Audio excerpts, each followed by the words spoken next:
I get up and go look for the man who didn't even have the courtesy to introduce himself. Yes, I know, I didn't either.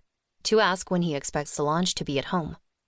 The kitchen is large and bright, with a window overlooking the garden as well, and it invites you to sit around the wooden table to enjoy a hearty breakfast. A few feet away down the corridor, a door is ajar. I knock in case he's inside, and when I don't get an answer, I push the door open even wider to make sure he hasn't had a heart attack.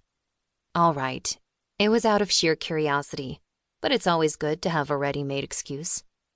The decor in the office suggests it belongs to a man. I wonder what he does for a living. I hardly have time to venture further when his voice makes me jump. Whatever you do, please don't mind me. Make yourself at home. I feel the heat rising in my cheeks. I'm conscious I've behaved badly, but I was looking for him. If you hadn't left me alone for almost an hour, I wouldn't be looking for you. I see. He barely hides his smile, and my stupid heart flutters. I stand tall, refusing to be intimidated. You see what, exactly? You're one of those girls who never take responsibility for their actions and always have an excuse for everything. Pardon me? My eyes widen at his comment. No, I'm not one of those girls. I'm a woman, and I always take responsibility for my actions. I'm about to add that this description fits Solange like a glove, but I abstain. I'd better avoid arguing with a man I don't know, and I realize it may not have been smart to enter a stranger's house. So now it's the word girl that is an issue for you. Would you care to explain that to me?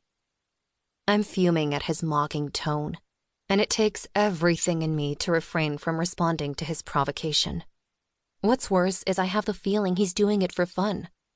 I won't give him the satisfaction. I'd like to talk to Solange. Do you know when she'll be back? He leans into the door's frame and crosses his arms. Isn't that a question you should have asked when you rang at my door? I approach the painting of Kensington on the wall to see it up close.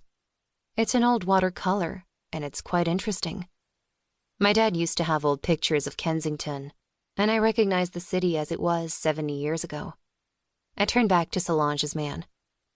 I assume she'd be here any minute. Then you assumed wrong.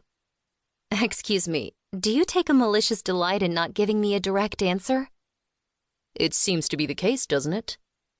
I take a deep breath and slowly blink my eyes, a sort of internal force quit, a hard reset. Please, do you know what time Solange will be back? Now we're getting somewhere. He walks out of the office, and I follow him into the living room. As far as I know, she went to live abroad with her husband, so I don't know if she'll ever come back. That's not possible. I let myself fall on the sofa, breathless with incredulity, that although Solange doesn't live in Kensington anymore, he'd let me wait around for her. I look at him, my eyes narrowed. You're joking, right? No one would behave so pettily. Solange doesn't live in town anymore, and you tell me I can wait for her as if she were coming back any minute? He sits on the chair opposite me and makes a show of thinking. When you put it that way, yes, my behavior seems strange. But if we take things the way they actually happened, there may be another interpretation. You asked me if you could wait for Solange, and I was rather intrigued by your presence. So, having no objection, I agreed. Who knows, Solange may come back one day to show her husband where she grew up, and her return may take place tonight. I stand and scowl at him. Okay, it's official. You're insane.